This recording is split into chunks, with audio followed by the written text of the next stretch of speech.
Halo saudara-saudara, jumpa lagi di Bahas Majalah Lawas. Kali ini memasuki era majalah Playboy. Sekali lagi saya hanya membahas majalah tempat saya bekerja dan bakal dibahas secara kronologis alias berdasarkan urutan waktu.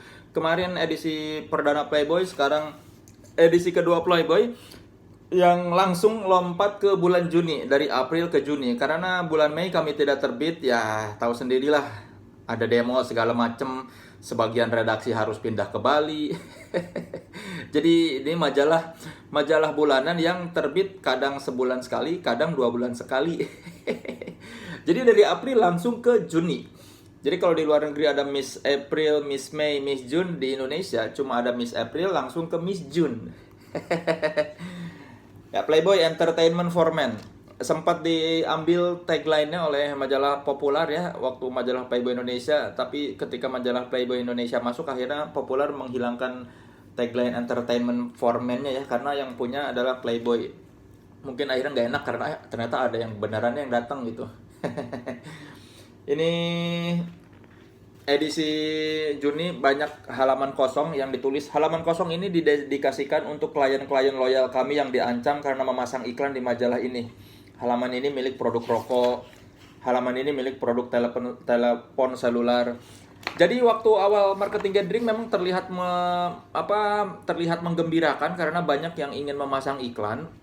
Bilang oke, gua pasang ya berapa bulan atau setahun atau ya segala macam lah. Pokoknya si calon pengiklan menunjukkan ketertarikannya. Tapi semua itu berubah ketika ada demo dan berita segala macam menyudutkan Playboy. Klien-klien kabur, jadi membatalkan pemasangan iklannya. Dan jangankan klien-klien, narasumber saja banyak yang takut untuk diwawancara di Playboy atau pemotretan atau segala macam. Saya ingat saya pernah mau meminta wawancara mantan aktivis Orde Baru ya, pokoknya mantan aktivis tahun 74. Jadi malah ya peristiwa Malari 74 lah. Pokoknya ya kita sebut saja lah dia aktivis lama. Saya minta wawancara, dia tidak berani karena takut diasosiasikan dengan Playboy. Aktivis aja takut.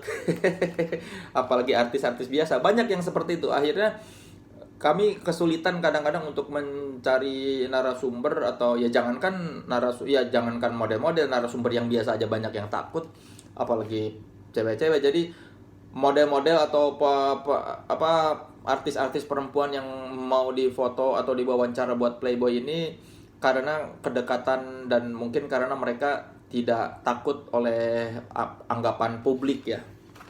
Ya kurang lebih seperti itulah. Susah kita waktu itu, bukan cuma susah nyari iklan, susah nyari narasumber. Narasumber doang mau diwawancara aja pada takut. Saya belum bilang, kemarin belum bahas susunan editornya. Playboy itu editor in chief Erwin Arnada, deputy editor Aryan Arifin Wardiman alias Aryan 13, art directornya Yadin Syahbudin, foto editor Oke Gania, feature editor saya dan Alfred Ginting, associate editor I Gusti Ngurah Harta. Ini yang teman Mas Erwin yang di Bali itu, yang ketika kami pindah ke Bali kayaknya ke sana deh. Reporter Andini Darmadi dan Indira Saraswati, serta ada Sisil Wasilah New York katanya, tapi ini jarang nulis kayaknya, cuma nggak tahu, saya juga nggak ngerti, lupa waktu itu, kayaknya dimasukin aja. Graphic designer ada Eko Santoso, Michael Chu, dan fotografer Bayu Aditya. Seperti itulah. Ini kita langsung masuk ke edisi edisi kedua. Ini surat-surat dari pembaca. After Hours-nya ada Babe of the Month, Bella Hakim.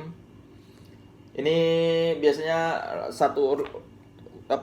rubrik satu halaman yang berisi profil singkat mengenai cewek yang kita anggap menarik nih. Ada sisi entertainmentnya dia. Saya pernah datang ke sudah datang ke satu rumah, ada gitaris lah gitulah, perempuan. Dia udah mau difoto buat rubrik ini, dia tahu Babe of the Month. Terus tahu-tahu pas kita udah siap mau pemotretan segala macem, saya ngobrol sama bapaknya bule, bule Amrik gitu. Pas dia tahu buat Playboy, tapi begitu tahu rubriknya Babe of the Month, nggak boleh. Karena menurut dia Babe of the Month itu tidak bagus konotasinya katanya. Jadinya kita pulang padahal udah siap-siap, padahal anaknya udah mau difoto. Ya seperti itulah lika-liku mengerjakan Playboy Indonesia. After Hours ada liputan soal album DJ Riri. Ada Employee of the Month Elizabeth Teresia Agustina. Saya jadi ingat yang kemarin Employee of the Month edisi perdana, ternyata pas saya lihat si Instagramnya, sekarang dia jadi selebriti ya, 200.000 followers loh. Margareta Tin atau siapa, coba lihat di episode sebelumnya yang episode perdana. Kalau ini nggak tahu dia kemana sekarang. Elizabeth Teresia Agustina. Review movies, X-Men 3, Munich, ada DVD-nya Brokeback Mountain. Ini review musiknya kami tambah jadi 2 halaman karena waktu itu saya minta agak banyak lah. Maklum hasrat menulis musik masih tinggi, tiba-tiba terhenti. Ada review album Shaggy Dog yang baru, Kembali Berdansa. Di Upstairs yang album Energy. Playboy Advisor, liputan-liputan kecil. Ya, rubrik Playboy Forumnya ada tulisan dari Erik Sasono soal infotainment, sebuah potensi yang mati. Erik Sasono ini sekarang jadi kritikus film yang menjadi doktor punya gelar doktor di bidang film ya. Dia ini orang film sebetulnya, tapi ini yang nulis soal infotainment. Ada Buruk Wajah Australia Dibelah, ini soal hubungan kita dengan Australia ya. Yang menulis pakai nama samaran Kafka Kundera, seorang jurnalis yang bekerja di Jakarta. Saya lupa ini dia siapa. Yang jelas ini karena dia nggak enak kalau pakai nama asli, ketahuan sama kantornya, nggak boleh. Wah, Playboy interviewnya Fabianus Tibo. Dia ini terpidana mati kasus kerusuhan Poso yang merasa tidak bersalah. Jadi dia bicara soal siapa yang sebenarnya bertanggung jawab, jebakan dan hukuman apa yang seharusnya pantas buat dia. Kami mengirim kontributor Imam Sofwan langsung ke Poso buat mewawancara Tibo di balik penjara. Itu saking dulu punya budget, punya keseriusan dalam bidang jurnalistik, kami mengirim kontributor ke luar kota dengan budget produksi yang nyaman buat liputan. Ini di luar honor dia per katanya ya. Ada juga trivia soal kasus hukuman mati di Indonesia yang memancing pro dan kontra. Ada Soksitil Priscilla alias Flatofu. Karena kami akrab dengan Fla, jadi dia mau difoto buat Playboy. Ini yang mewawancara ini semua cewek-cewek yang mewawancara ini antara Indi atau Indira Saraswati atau Andini Effendi atau Dini. Yang motret itu Oke. Selalu seperti itu.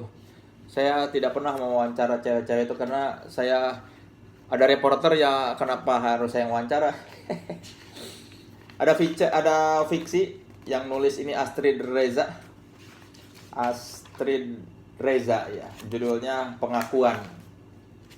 Jadi selalu seperti itu, ada feature, ada fiksi, ada foto esai. Ini featurenya soal salah satu feature pertama dari Muhli Suhairi, salah satu kontributor kami juga, Impian Pengantin Pesanan. Ini soal pengantin pesanan di daerah Singkawang ya.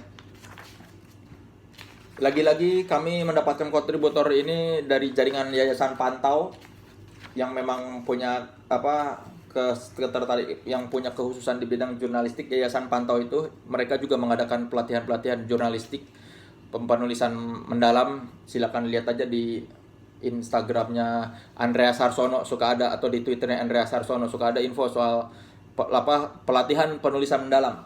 20Q-nya Lukman Sardi. Waktu era ini semua film Indonesia sepertinya selalu Lukman Sardi. Sebelum dikit-dikit Reza Rahadian, Lukman Sardi lebih dulu. Semua poster film di bioskop biasanya ada Lukman Sardi. Makanya saya wawancara dia di 20Q, rubrik wawancara singkat. Ini ada feature soal Indonesia tanpa Wita dan Wit. Bukan ilmuwan, tapi politisi dan pebisnis yang menentukan zona waktu, katanya penulisnya Abakti Teja Mulia. Ini waktu tahun 2006 ada wacana Indonesia menjadi satu daerah waktu. Jadi pakai namanya waktu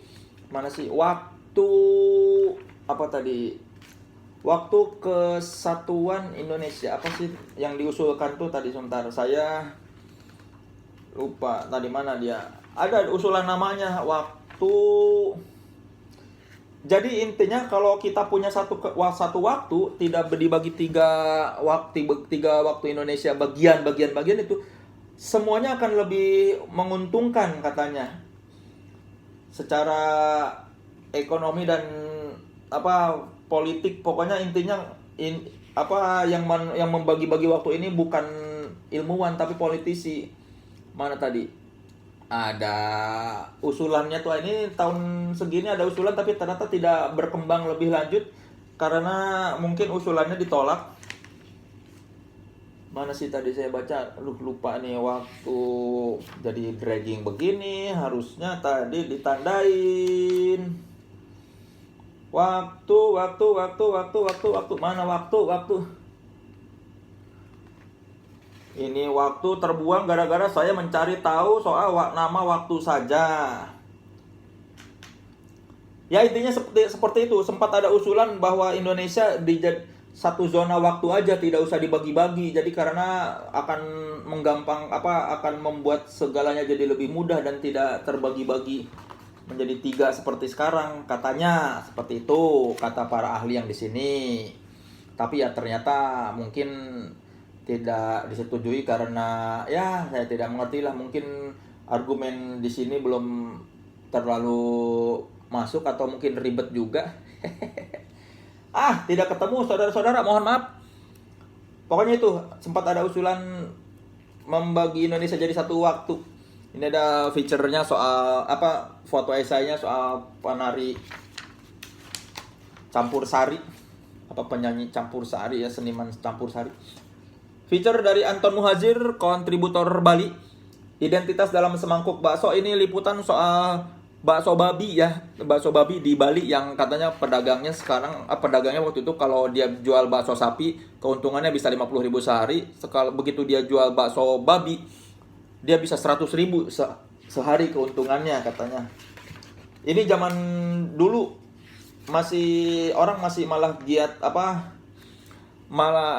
membangkitkan bakso babi sebagai identitas. Sekarang malah ada wisata halal ya. Beda sekali. Zaman dulu orang malah tuh ada bakso Bali Tulen. Ya seperti itulah, zaman berubah. Ada feature juga yang dibikin oleh Alfred Pacifico Ginting, sesama feature editor. Dia bikin liputan soal minuman keras khas Indonesia ya, generasi penenggak arak katanya. Dari Kapten James Cook sampai Shaggy Dog memuji tradisi minuman memabukkan di Nusantara. Ya wajar Alfred menulis ini, punya ide menulis minuman keras karena memang dia peminum ya. Saya peminum air putih. Ini liputan segala macam, dia pergi ke berbagai kota di Indonesia hanya buat menulis feature soal minuman keras. Miss June Dorian. Ini cantik ya, menurut saya salah satu yang cantik di Playboy itu.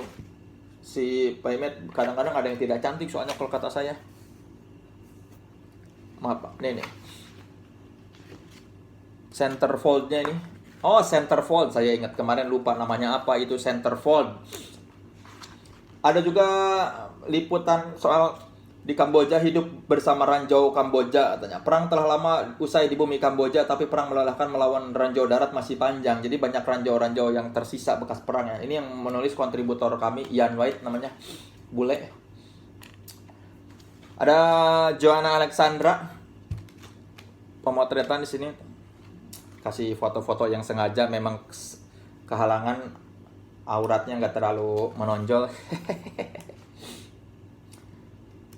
Ini